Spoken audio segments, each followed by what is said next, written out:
Okay, colleagues, uh, good evening once again. You are welcome to another powerful day of academic exploration. Now, last time when we met, we were discussing on the forces of change. We concluded with discussion on the forces of change. So today we will be taking up the topic of planned organizational change. Like I told you, there are changes that are planned and there are some that are unplanned. Can you see? And most of the changes that we consider as planned are changes that you know may happen, anticipated changes. Then there are changes that you cannot plan, just like this COVID-19 was a kind of unplanned change. Can you see? As a result of these are what we call radical change or transformational change. Can you see? That just emerge from nowhere. And we have to now start finding ways to adjust to the new changes that are taking place in our world today. Now, today we are going to talk about planned change. And in terms of planned change, one of the theories, Lewin was able to give us these different stages of planning for change. Can you see? And to plan for change within organization are those changes or the kind of change that is initiated by management or by the manager. Can you see? And according to Lewin, he identified three-phase process of behavior modification to achieve organizational change. In terms of Lewin, he's talking about the behavior of people within organization. So his focus was on the behavior, on the people within organization. How do we modify their behavior? And according to him, he has actually proposed three phases of plan change. The first one there is unfreezing. The second one there is movement. And the third one there is refreezing. Can you see?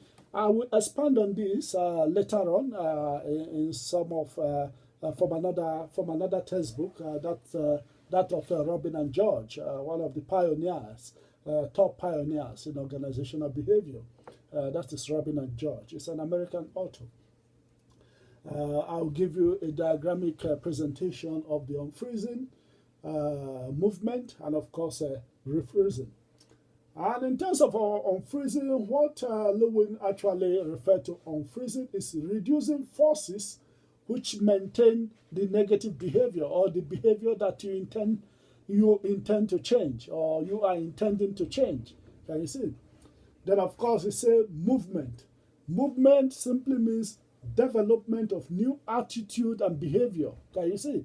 Development of new attitude and behavior. Can you see? This could be through development, normal development. This could be through training. This could be through a kind of coaching, mentoring, and advising people on the new behavior, on the new state of things, how you want things to be, how you want people to behave in the organization. Probably maybe if they were sluggish organization, maybe you want an agile organization, you will also be able to stimulate them to move into agile environment. Can you see? For every members of that organization to become more agile in terms of resolving problems within the organization or in terms of executing their tasks within that organization.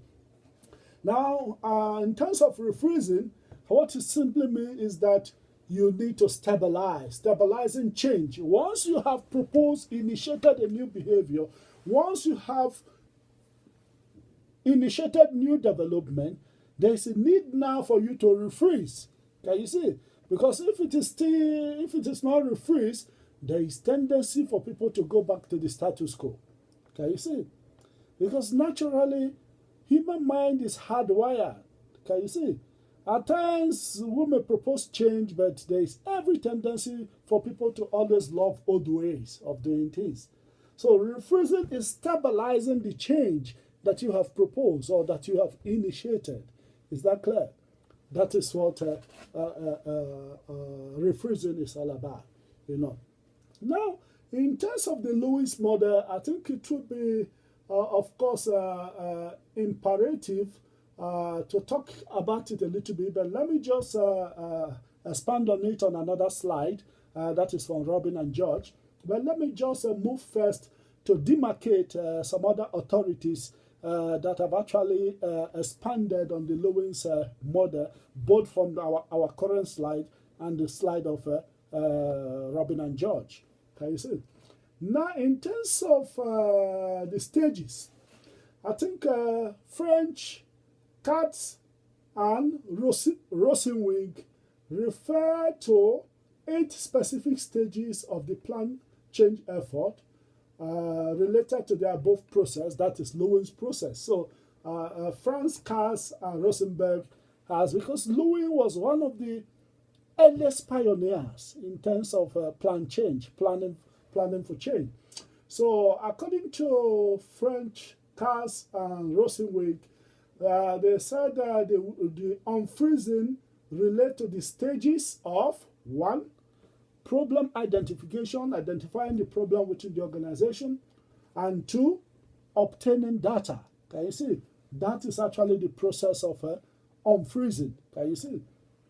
Then, according to the said authors, movement relates to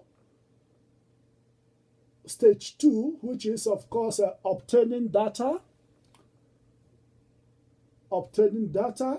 and of course, stage 3, the problem diagnosis, diagnosing data, problem diagnosis. Then the next one there is stage 4, which is, of course, no, stage 3, problem diagnosis. Then stage 4, action planning. And of course, stage 5, implementation. And follow up, and of course, stabilization as stage 6. And of course, stage 7 is assessment of consequences of change. Can you see? Now, in terms of refreezing, of course, which of course expands from, of course, stage 7, he says 7, assessment of consequences, and of course 8, learning the process. Can you see? So these new authors or these other authors were kind of trying their possible best to elaborate on Lewis' 3 stages of plan change. Is that clear? Now we expanded up on that properly. Okay. Let me go back to Robin and George slides. Let's just get a perspective from there. Can you see? You can see the Robin and George slides there. According to Lewis have identified 3 stages of plan change. The first one there is unfreezing, and according to Lewis, unfreezing simply means change effort to overcome the pressure of both individual resistance and group conformity. Can you see? Change effort to overcome the pressure of both individual resistance, people always resist change, and group conformity. You know, group also conform. The conformity among group can be an impediment to change. Can you see? Then, of course, he defined refreezing as stabilizing a change intervention by balancing driving and restraining forces. Can you see? Stabilizing, I told you, stability. After you have moved to the new status quo that you want, you need to stabilize it. Otherwise, there's every tendency for people to fall back to old ways. Is that clear? All right, so you can see the 3 stages. Unfreeze, if you want to bring change into your organization. First of all, you unfreeze. Then you move to the next stage. Then when you get to that stage where you want the organization to be as far as the change is concerned, you refreeze. Make sure that you continue to reinforce that new change that you have implemented in your organization. Otherwise, people will always fall back to old ways. Is that clear? Yes, human beings are always going back to old ways. Can you see? Even when we talk about change in organization, after so many training, there are people who still feel that the old ways is better than this new way. And they may want to fall back to that old ways of doing things. Can you see? Now, let's progress a little bit in terms of the diagram of Lewin. If you look at the diagram there, you can see the diagram here, unfreezing the status quo. That is unfreezing the way we do things. Then later, when you unfreeze now, then also he gave two definitions, which is of course driving forces. What are the driving forces? Driving forces simply means forces that direct behavior away from the status quo, the way we do things. Those are driving forces that direct our behavior away from old ways of doing things towards new ways of doing things. Then, of course, he also brought about issue of restraining forces. Restraining forces are forces that hinder movement from existing equilibrium. So those are restraining forces. They restrain us from embracing change. Is that clear? And if you look at his diagram here, you can see, for instance, in terms of this diagram, if you look at the diagram, let me just give you a perspective on the diagram. You can see now, below here is the driving forces, the force that is trying to push us to the next level. Then you can see that above there are restraining forces, the forces that want to keep us to the status quo. Can you see? Now, this, if you look at the diagram on the y-axis, you will notice that on top there is the desired state we want to go to, or we want to move, or want to change to. Then you can see in the middle there is the status quo. That is where we are, the current stage of the organization. Now, if we want to move to a new status quo, we need to unfreeze the status quo. I give you a perspective. For instance, maybe in the morning you decided to put an ice block into a fridge. Can you see? You decided to put an ice block into a fridge, into a four-corner bowl. And maybe after some hours, you bring out the ice block, it will be in four-corner shape. So if after some time you say, no, I don't like this four-corner shape, I want a round shape or a circle as my ice block, definitely you will bring containers that are circle and pour, and of course you have to unfreeze if you are using the same water.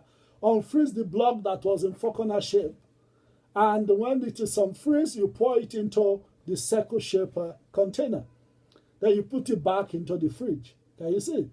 When you put it back into the fridge, when you bring it out, it's of course blocked. Can you see?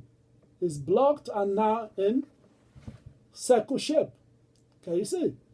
So in order for you to change, in order for you to bring about change, there is a need for you to liquidify the status quo. Make it liquid, make it watery. Can you see? Make it watery, flexibility. And now on the basis of liquidifying it, you can now move it to another shape. Just like I gave you an illustration of an ice block. You can now move it into the desired state that you want. That is the up one. And when it gets to that desired stage, you refreeze again. Just like putting the ice block in a circle bowl back to the fridge. It remains blocked in circles. Can you see? And that is the new status quo that you want. And you have to reinforce it. You have to keep that. You have to keep that ice block in a freezing state. Can you see? So that it doesn't dissolve. Can you see? Because that is how you want it. So you retain that new state. And that is how also in change, when you liquidify the status quo, you move to a new state. Then when you get to the new state, refreeze. Refreezing is now reinforcing the new change that you have actually introduced into the organization. Is that clear? Is that clear? Fantastic. All right. So that is actually the Lewin theory, his name is Lewin, theory of plan change, or people call it Lewin's three-step change model. Can you see? Then also, apart from the other authors that have been able to demarcate Lewin's theory into 8 different segments, there's another author that made a very critical effort, a very hard effort to also demarcate the Lewin's theory into 8 different portions. That is, of course, Cotter, a guy known as John Cotter. John Cotter proposed 8-step theory of plan change. Can you see? 8-step theory. Using, of course, the original propaganda, that is Lewin, 3-step. He demarcated the Lewin 3-step into 8 steps. Can you see? Sorry, he demarcated the Lewin's 3-step, of course, by giving 8 propositions, but now showed where the 3 stages of Lewin's change applies to his own. So if you look at the 8 propositions there, or 8 suggestion of Cotter, he said the first one in terms of implementing plan change is, first one there is to establish a sense of urgency, that there is a need for us to establish a sense of urgency that we need change. At least telling the members there is need for us to change, otherwise we'll be out of business. Convincing them, please, this change is very important. Can you see? Telling them about the need, the urgency for this change. Can you see? In fact, you look at, I will use COVID-19 as an illustration, because this is the year of COVID-19. Can you see?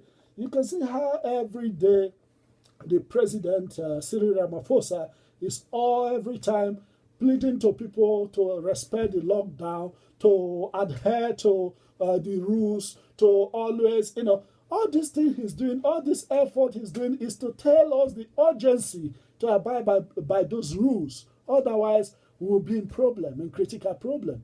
And you see, he's telling us, advising us how to change. And every day we see Minister of Health also advising us in things we need to do. That is also creating the urgency for this particular COVID-19 change requirements, that we need to change, both in our homes. And you can see also in terms of lockdown in workplaces also, these are a sense of urgency, creating a sense of urgency. The same way also, if an organization is in a very competitive environment, if there's a new machinery, if other organizations are using new machinery, they may also want to implement new machinery that is even better than those other competitors, and they will create a sense of urgency in the mind of employees within that organization. Guys, we need to change, otherwise we'll be out of business, or otherwise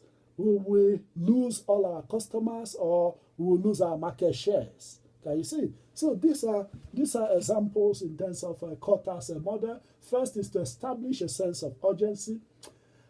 And the second one there in terms of implementing change is, according to Cotter, he says, form a coalition.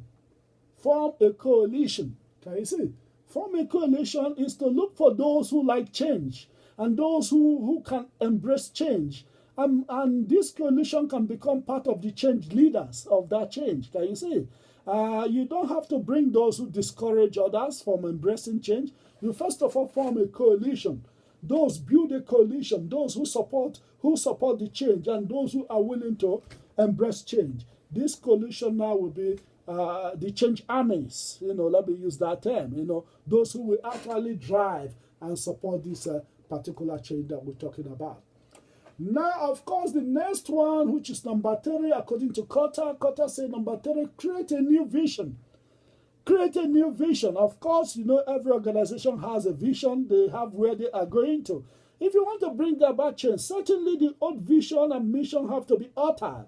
Can you see? So create a new vision, create a new perspective, and make the vision appealing to members of your organization. Can you see? The vision must be appealing to members of your organization in the first place in order for them to embrace that change. Is that clear? So basically, create a new vision. A new vision that members will like, a new vision that will be appealing to members. Be able to sell this vision to your members. Is that clear? And of course, the fourth one is communicate the vision. Communicate the vision. Like I told you, communication is the essence of business. Can you see? And of course, communication is the essence of management. If you're a manager and you are not a good communicator, you are not a manager. You are just a figurehead. Is that clear? So you must create, you must be an effective communicator in order to win people. Can you see? There are two individuals that may communicate. One of them may have a very appealing communication even when the journey may seem difficult, but another may even have an easy task to do, but unable to communicate it effectively, creating also crisis in the organization. So communicate the vision. Communication is also selling the vision to them. Can you see? Selling the vision to them. Be a good communicator. And of course, in terms of communication, you must also know the channels of your communication to your members or to members of the organization. Can you see? How you communicate to them, your channel of communication. All those are things you must put into perspective before you communicate change in the first place. All right. Now the fifth one is, of course, empower others by removing barriers. Empower others by removing barriers. Can you see? If you are introducing change, you need to empower people to know how to embrace that change. Of course, training will be needed, development will be needed, and of course, mentorship, coaching will be needed. And of course, also delegation of power, which I told you is part of empowerment, may also be needed. Can you see? You cannot just be introducing change and think you are the only one driving it. People must assist you, people must accompany you, people must help you to bring the change into reality. Can you see? So, empower others and, of course, remove barriers. Something that will hinder them from embracing that change, or something that will hinder them from executing or operationalizing the change that you are introducing into the workplace or into your organization. All those barriers must have to be removed. Can you see? All those barriers have to be removed. Then, according to Cotter, the sixth one is create and reward short-term wins. Create and reward short-term wins. Be able to know when you, as an organization, with your team, are achieving what is expected. Can you see? And if you are winning, celebrate it with members. And of course, don't take the glory alone yourself as a manager. Tell even your team that they are the winning team. Can you see? Celebrate it. Take them out a little bit for some lunch or for some cup of coffee or some, as the case may be. It could be some red wine. To celebrate the short wins. Can you see? This will make them, if you celebrate the short win, this will make them to become enthusiastic about the change that you are promoting or about the change that you want to introduce into the workplace or organization. Can you see? Then in terms of the seventh one it says consolidate. You need to consolidate the change that you have achieved. Then reassess. After consolidation, reassess whether have we actually, in fact, this comes now in terms of also control, almost similar to control. You evaluate.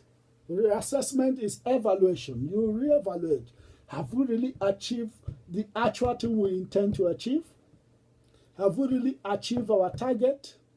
What is our actual achievement compared to our initial plan when we started this change journey? If there is any variance, if there is any differences in terms of what we want to achieve, then we'll do some adjustment. You adjust. Is that clear? Then, of course, the final one there is reinforce this change. Reinforce the change, like I told you. If you change and you decide after some time you leave it, people have every tendency to regress. Can you see? But if you're able to reinforce it, then you move to a new status quo, a new level, leaving the old status quo. Can you see? And people will now learn how to live with the new status quo. Is that clear? That is actually the emphasis of Kottas. And in terms of Kottas has categorized the first 4 change steps as the first step of Lewin, which is of course the unfreezing. Can you see? Which is of course the unfreezing. And he has decided to place step number 5, 6, 7 as movement, moving to a new status quo. And he has placed the 8th step in his own change model as the final step of Lewin, which is of course rephrasing. Is that clear? Fantastic. All right. Okay. Now let's go back to our other slide and progress after the Lewin's model of change. The next one there is resistance to change. Resistance to change. Why is it that people resist change? That I will tell you when we come back after some few minutes break. Thank you. Keep well.